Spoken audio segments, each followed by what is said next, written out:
Assalamu alaikum guys, welcome to yet another episode of Brain Freeze. This is the 8th episode of Brain Freeze. और आज के episode में we have a very special guest with us. उनका नाम है यासिर भाई. यासिर भाई हमारे साथ हैं. He heads admin and operations और he is one of those guys at इमामाबाद जिसको कि सब लोग जानते हैं. अगर आपने इमामाबाद में एक दिन गुजारा है, एक साल गुजारा है या इवन 10 साल गुजारे, आप यासिर भाई से ज़रूर मिले होंगे और आपके पास यासिर भाई के मुतालिक किस्से भी बहुत होंगे. So before I move forward I would like Yasir भाई टू इंट्रोड्यूस हिमसेल्फ. यासिर भाई थोड़ा सा बताएं अपने बारे में. अस्सलाम वालेकुम.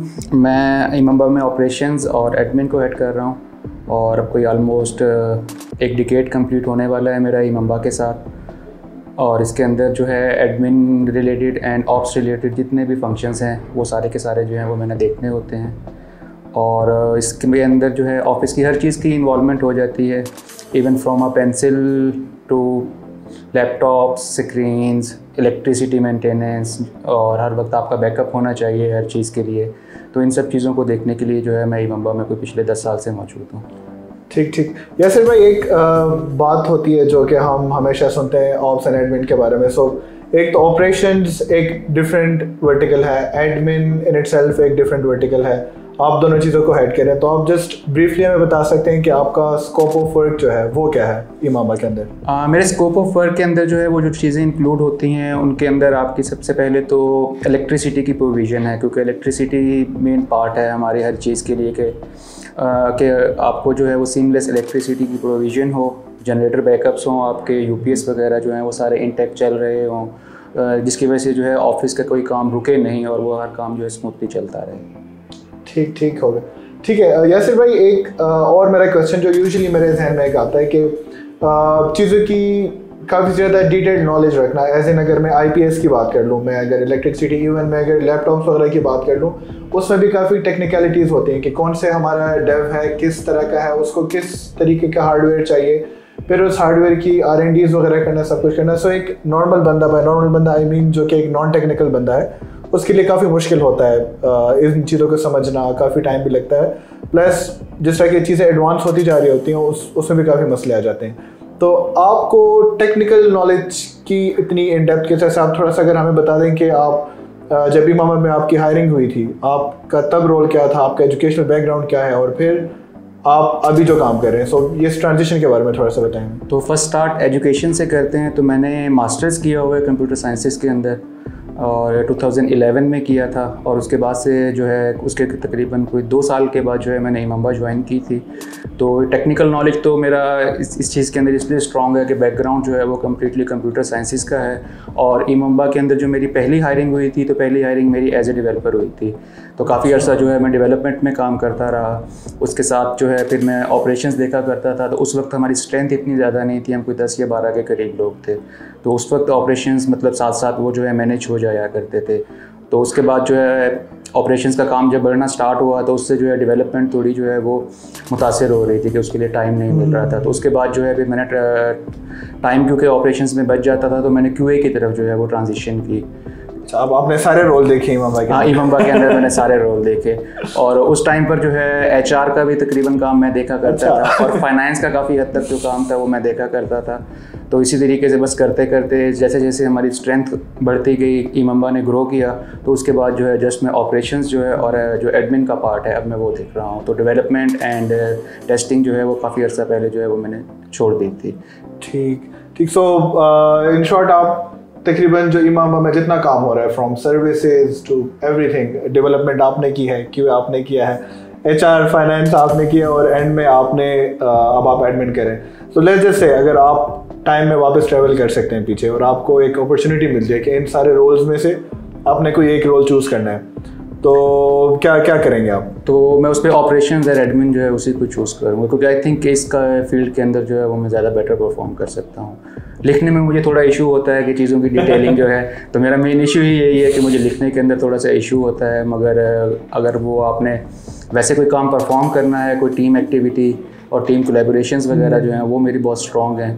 तो इसकी वजह से जो है मुझे ये वाली फील्ड जो है वो ज़्यादा फिर सूटेबल लगी, तो मैंने इसकी तरफ जो है वो ट्रांजिशन कर दी. एक और चीज़, जिस तरह का आपका काम है, आप इमामाबाद के जितने भी एम्प्लॉयज़ हैं उन सब के साथ आपका रिलेशन रहता है, ठीक है। जब यहाँ पे 5 लोग थे तब भी आप थे, आप जब माशाल्लाह 250 प्लस पे हम जा रहे हैं तब भी आप ही हैं, अकेले ही सब कुछ हैंडल करें। सो गाइज एक चीज़ मैं यहाँ पे थोड़ा सा इसके ऊपर एम्फसाइज करना चाहूँगा कि यासिर भाई 2 डिपार्टमेंट संभाल रहे हैं, ऑपरेशंस एंड एडमिन, ये दोनों काफ़ी मुख्तलिफ चीज़ें हैं और वो दोनों अकेले संभाल रहे हैं। So we are still in a state of shock. मैं हमेशा इनसे पूछता रहता हूँ, इसके ऊपर भी डिटेल में बात करेंगे। But continuing to my question के आपके सारे एम्प्लॉयज़ के साथ भी यहाँ पे रिलेशन है, हर एक बंदा आपके पास आता है, प्लस सारी चीज़ें की मेंटेनेंस के लिए आपके एक्सटर्नल स्टेक होल्डर्स भी काफ़ी ज़्यादा हैं, आप उनके साथ भी आपकी डीलिंग्स वगैरह होती रहती हैं। तो ये सब कुछ कैसे मैनेज होता है? एक चीज़ मुझे आपके बारे में याद है, जब मैं स्टार्ट में आया था इन 2019, तो आपके बारे में एक बात काफ़ी मशहूर होती थी कि यासिर भाई एग्रेसिव हैं काफ़ी। मेरे साथ 2-3 दफ़ा हो भी चुका था कि मुझे ना यासिर भाई के पास भेज दिया जाता था कोई ऐसी बात लेके कि जिस पे कि उन्हें पता था कि यासिर भाई को गुस्सा चढ़ेगा, जस्ट उसी के वो अदनान के साथ कैसे रिएक्ट करते हैं। बट आई एम हैप्पी, मैंने अभी तक आपका वो अपने साथ वो एग्रेशन वाला पार्ट नहीं देखा। तो आपके बारे में काफ़ी मशहूर है कि आप काफ़ी एग्रेसिव हैं, बट खैर in the past I think 3 और मोर ईयर्स मैंने वो एग्रेशन आपकी नहीं देखी कहीं पे। तो क्या ये मतलब कोई चीज़ थी जो कि काफ़ी ज़्यादा स्टेक होल्डर्स के साथ आपके कनेक्शंस हैं, आपकी डेली रूटीन में बातचीत हो रही होती है, उस वजह से एग्रेशन बिल्ड हुई, या फिर वाज इट समथिंग जो कि काइंड ऑफ आप में बिल्ट इन था, या फिर तो थोड़ा सा बताएं। सो 2 चीज़ों के बारे में, एक आपकी डीलिंग विद एवरीवन, दूसरा ये जो आपके बारे में बात मशहूर थी। नहीं, पहले जो बात मशहूर है उसको डिस्कस कर लें कि एग्रेशन का जो है वो बाय डिफ़ॉल्ट था कि मतलब स्टार्ट से ही था एग्रेशन का कि थोड़ा सा मैं एग्रेसिव था, और मेरी एग्रेशन कोई इस टाइप की नहीं थी कि मैं हर वक्त ही एग्रेसिव हूँ। तो जो जिस टोन में आके मुझसे बात किया करता था तो मेरा रिप्लाई उस टोन में होता था, तो वो एग्रेशन, हाँ वो था। तो वो उसको लोग कहते थे कि ज़्यादातर ये एग्रेशन है, मगर इसके ऊपर बॉस ने और दिशान भाई ने मेरे ऊपर बहुत काम किया है एग्रेशन के ऊपर, स्पेशली एंगर मैनेजमेंट के ऊपर। दिशान भाई ने मुझे उसमें बहुत सारी बुक्स रिकमेंड की, और उनके मतलब कभी कोई इशू हुआ है तो मैं उनसे जाकर डिस्कस कर लेता था। और पिछले 3-4 साल का जो आप कह रहे हैं, तो जब से फादर की डेथ हुई थी तो उसके बाद से जो है मेरी एग्रेशन जो है वो बिल्कुल ख़त्म हो गई थी। अच्छा ठीक। और यासिर भाई आप मैनेज कैसे करते हैं? सो वर्क लाइफ बैलेंस, मैंने देखा है कि आप लीव पे भी होते हैं तो भी आपको लोग कॉल्स वगैरह कर रहे होते हैं। काम आई थिंक वर्कलोड इतना ज़्यादा है, इतनी ज़्यादा चीज़ें आप मैनेज कर रहे हैं कि मुझे नहीं समझ आ रही कि आप वर्क लाइफ बैलेंस कैसे मेंटेन करें अपना, या आप कर भी रहे हैं या नहीं। एज सच मतलब वो इतना टाइम ही नहीं बचता कि उन चीज़ों के अंदर जाया जाए कि इसको बैलेंस कैसे करना है। बस वो प्रायोरिटीज़ होती है कि इस वक्त सबसे अर्जेंट काम कौन सा है, अच्छा, तो उसको जो है वो मैं टॉप प्रायोरिटी पे कर लेता हूँ। बाकी जो है वो फिर बैकलॉग में चलते चलते, मगर वो हो जाते हैं कि मतलब मुझे 3 साल पहले का काम भी याद होता है कि यार ये काम करना था तो ये अभी तक नहीं हुआ, तो वो मैं कर लेता हूँ। तो एज सच मतलब उसकी कोई लॉगिंग वगैरह मैं कहीं पर भी नहीं करता कि क्या करना है या क्या नहीं करना। मेरे पास बस 1 से 2 दिन की जो है वो अपने आगे के अर्जेंट कामों की फोरकास्टिंग होती है। और उसके अलावा अगर ऑफिस के पॉइंट ऑफ व्यू से देखें कि हायरिंग वगैरह जो हो रही है या जो हमारे नए बंदे आ रहे हैं, तो उनके लिए जो है वो मैंने पहले से जो है वो सारी फोरकास्टिंग करके रखी हुई होती है कि कितने लोग आ रहे हैं, उनको क्या क्या चीज़ें रिक्वायर्ड होंगी। और बाकी जो हमारे एक्सटर्नल जितने भी हमारे वेंडर्स हैं, तो उनके साथ मेरे रिलेशन ऑलमोस्ट हर बंदे के साथ ही ठीक रहा है। और इवन मेरा अगर कोई प्राइमरी का भी क्लास फेलो है तो वो आज भी मुझे जानता है, मेरा उसके साथ रिलेशन है। तो बस सिर्फ वो एक एग्रेशन वाला पार्ट था जो कि अब काफ़ी हद तक कम हो गया है, बल्कि कम क्या ख़त्म ही हो गया है। तो इस बात से मैं 100% एग्री करूँगा। इस बात में कोई डाउट नहीं है कि आप अगर यासिर भाई से एक भी दफ़ा मिले हो तो आपको यासिर भाई हमेशा याद रहेंगे, और उनकी पर्सनैलिटी ही ऐसी है, प्लस उनका काम करने का तरीका और लोगों से मिलने जुलने का और बात करने का तरीका ही ऐसा है कि आप उनसे एक दफ़ा मिलेंगे तो आपको हमेशा याद रहेंगे यासिर भाई। Coming up to a next question, so जिस तरह की कुछ डिपार्टमेंट्स के बारे में कुछ बातें मशहूर होती हैं, जिस तरह एचआर के बारे में बात मशहूर होती है कि एचआर को कोई काम नहीं होता, फाइनेंस के बारे में ये बात मशहूर होती है कि वो जस्ट महीने में एक दफ़ा सैलरी बना लें, दैट्स इट, उनको फिर पूरा महीना कोई काम नहीं होता। इस तरह आपको अपने रोल के बारे में किस तरह की बातें सुनने को मिलती हैं? काफ़ी हद तक जो लोग आते हैं तो उनको कहीं ना कहीं से कोई फीडबैक मेरे एग्रेशन का मिला हुआ होता है, तो वो जो है मुझसे इस तरह के कोई क्वेश्चन नहीं करते कि आप या आके कहें कि आप वेले बैठे रहते हैं, ये है वो है। जब भी कोई मेरे पास कोई काम लेके अपने लिए आएगा तो उससे आते ही पता चल जाएगा कि मैं पहले ही कोई 2-3 कामों में शदीद बिजी हूँ। अच्छा। तो मुझसे बस जो है वो फिर ज़रा पोलाइटली वो कह देते हैं कि ये काम है, तो उसकी अर्जेंसी देख के फिर उस हिसाब से जो है उस काम को ठीक है, क्योंकि मैंने ना लोग देखे जो कि आपके पास छोटी से छोटी चीज़ एज इन सेल के लिए भी आ रहे होते हैं कि यार मेरी माउस का कीबोर्ड का सेल ख़त्म हो गया और बड़ी से बड़ी कि मुझे मैक दे दें, इस तरह के भी रिक्वेस्ट लेके आ रहे होते हैं। प्लस कुछ वो एक थ्रू प्रॉपर प्रोसेस भी नहीं आते हैं क्योंकि लोगों को उनको शायद में भी पता नहीं होता प्रोसेस का, वो कहते हैं यासिर भाई मुझे लैपटॉप दे दें। तो एक दूसरा का काम हो गया। प्लस आपका एक्चुअल का जो काम है इसमें डिफरेंस कितना है कि लोग जो परसीव करते हैं कि आपका काम क्या है और एक्चुअल में आप क्या चीज़ें देख रहे हैं, उसके बारे में थोड़ा सा बताएं। एक्चुअल में तो जो है ये जितनी भी प्रोक्योरमेंट वगैरह है ऑफिस की वो सारी की सारी देख रहा होता हूँ। और हाँ जी, जो आपने बात की कि लोग जो हैं वो थ्रू प्रॉपर चैनल कभी कभी नहीं आते होते, तो डायरेक्टली जो भी आ जाए तो उसको फिर मैं यही है कि उसको बता देता हूँ कि ये प्रॉपर चैनल है, आप इसके थ्रू अपनी रिक्वेस्ट इनिशिएट करें तो आपकी जो रिक्वेस्ट है वो लाजमी कैटर होगी। ठीक ठीक। सो एक चीज़ मुझे रियलाइज़ हुई यहाँ पे कि जो हम देख रहे होते हैं कि एडमिन ऑप्स वाले जो काम कर रहे हैं, यासिर भाई जो काम कर रहे हैं, हमें यही लगता है कि जो विद इन ऑफिस इक्विपमेंट है, मे बी हार्डवेयर है, वो मैनेज कर रहे हैं, या फिर हार्डवेयर की फोरकास्टिंग या फिर नॉर्मल प्रोक्योरमेंट वगैरह है वो देख रहे हैं। बट इन एक्चुअल अगर हम इसकी बिगर पिक्चर देखें तो इन सारे कामों के पीछे काफ़ी ह्यूज किस्म का होमवर्क होता है। आपके काफ़ी ज़्यादा कॉन्टैक्ट्स होते हैं, थाउजेंड्स ऑफ वेंडर्स होता है, मैं इवन हंड्रेड्स नहीं कहूँगा, थाउजेंड्स ऑफ वेंडर्स होते हैं जिनके साथ आपका कॉन्टैक्ट होता है। और जैसा यासिर भाई ने खुद ही बताया कि वो उनको पता होता है कि कौन सा काम कितना ज़रूरी है और कौन कौन से काम होने हैं, तो वो सारे एक मतलब आपके माइंड में एक लिस्ट रहती है कि यार ये चीज़ें ये करनी है।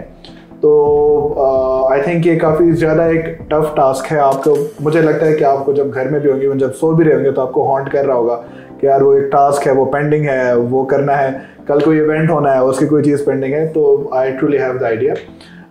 यहाँ पे एक चीज़ मैं आपसे ये पूछना चाहूँगा कि जैसे कोई जूनियर है या फिर कोई फ्रेश ग्रेड है या फिर कोई ऐसे लोग हैं जो कि इस फील्ड के अंदर आना चाह रहे हैं, specifically in the IT sector, तो उनके लिए आप क्या एडवाइस देंगे कि कोई चीज़ उनको सीखनी चाहिए या फिर अपने किसी स्किल के ऊपर काम करना चाहिए? कोई ऐसा की एडवाइस कुछ देंगे आप? हाँ देखिए, अगर एडमिन और ऑपरेशंस के फील्ड के अंदर आपने आना है तो सबसे पहले एक तो आपको हर टाइम अवेलेबल होना पड़ता है उसके लिए, कि मतलब आप ये नहीं इसमें कह सकते कि जी 9 to 5 मेरी जॉब है तो 9 to 5 के बाद जो है बस कोई मुझे कॉल ना करे या ये नहीं, आप उसके लिए 24 आवर्स आपको अवेलेबल होना पड़ेगा। सबसे पहली चीज़ तो ये है। तो अगर तो कोई फील्ड इसमें आना चाहता है तो उसको ये चीज़ माइंड में रखनी चाहिए कि ऑपरेशंस और एडमिन, क्योंकि ऑपरेशंस एडमिन जो है बैकबोन है किसी भी कंपनी के लिए, स्मूथली किसी भी चीज़ को चलाने के लिए। तो बैकबोन को जो है वो हर हाल में स्ट्रांग होना ही पड़ेगा। तो जो भी इस फील्ड के अंदर आना चाहता है तो उसके लिए मेरा यही एडवाइस है कि आप हार्ड वर्किंग होने चाहिए, पीपल मैनेजमेंट आपकी अच्छी होनी चाहिए, क्योंकि ऑपरेशंस के अंदर आपको इंटरनली इतने कोई इश्यूज़ नहीं होते। ज़्यादा इश्यूज़ जो भी आपको ऑपरेशंस में आएंगे तो आपको आपके एक्सटर्नल वेंडर्स के साथ आएंगे। तो एक्सटर्नल वेंडर्स को किस तरीके से मैनेज करना है वो सारी स्किल आपके अंदर होनी चाहिए। आपकी इंटरपर्सनल स्किल्स जो हैं वो बहुत ही ज़्यादा रिफाइन होनी चाहिए, शार्प होनी चाहिए। और आपकी डिसीजन पावर जो है कि आपने फ़ौरन से अगर कोई डिसीजन लेना है कि ऑपरेशंस के अंदर सम टाइम कोई ऐसी अर्जेंसी आ जाती है कि जिसके लिए आप टॉप मैनेजमेंट तक नहीं जा सकते अप्रूवल्स के लिए, कि अगर आप वहाँ पर गए तो टाइम की वेस्टेज की वजह से आपका 200 बंदा पीछे जो है वो बगैर किसी काम के बैठा हुआ है। तो आपने वो सारी चीज़, हर चीज़ की ड्यू डिलिजेंस करनी है और प्रॉपर तरीके से जो है उस चीज़ को आपने जो है एग्जीक्यूट करना है ताकि आपके जितनी भी ऑपरेशंस या जो भी काम है वो आपके स्मूथली चलते रहे। ठीक। एक चीज़ यहाँ पे मैं एक और मेंशन करना चाहूँगा। So I have been working with Yasir भाई फॉर द पास्ट 4.5 years। मैं जब से हायरिंग हुई है मैं डायरेक्टली यासिर भाई के साथ ही काम कर रहा हूँ सिंस मैं खुद HR से हूँ। HR admin and ops inter related है in a lot of things. So एक चीज़ की जो मुझे रियलाइजेशन है, I can not emphasise this any more, के जिस दिन यासिर भाई ऑफिस में नहीं होते, अगर वो सिक लीव पे भी हैं, तो उस दिन एक सॉर्ट ऑफ पैनिक होता है ऑफिस में कि वो एक सॉर्ट ऑफ रियलाइजेशन होती है कि यासिर भाई नहीं है तो काम कैसे होगा। और ये सिर्फ इस वजह से नहीं कि वो हमें कोई काम करके दे रहे हैं या फिर हमारे HR के कोई टास्क मैनेज कर रहे हैं। उसकी मेन वजह ये होती है कि जैसे इंटरनेट ऊपर नीचे हो गया, मेरा डिवाइस काम नहीं कर रही, मेरा हार्डवेयर नहीं काम कर रहा, बाहर कोई मसला हो गया, इवन पार्किंग में कोई मसला हो गया, कोई गेस्ट आ गए, किसी को केटरिंग प्रोवाइड करनी है, कुछ भी करना है, सो वो एक सॉर्ट ऑफ पैनिक क्रिएट हो जाता है। और मेरे लिए सबसे एक क्या कहते हैं उसको, सॉर्ट ऑफ उस तरह की सिचुएशन जिसमें कि मुझे लगता है कि मेरे लिए की सबसे ख़तरनाक सिचुएशन है, वो तब होती है जब यासिर भाई लीव पे होते हैं और वो बता के जाते हैं कि मसला होता है नाम से पूछ लेना। तो मेरे लिए सबसे ख़तरनाक लम्हा वो होता है, क्योंकि जो चीज़ यासिर भाई मैनेज कर रहे होते हैं वो मैं 10 साल उस पर प्रैक्टिस कर लूँ तो भी मुझसे कभी मैनेज नहीं होगा। So I think that's it for our today's episode.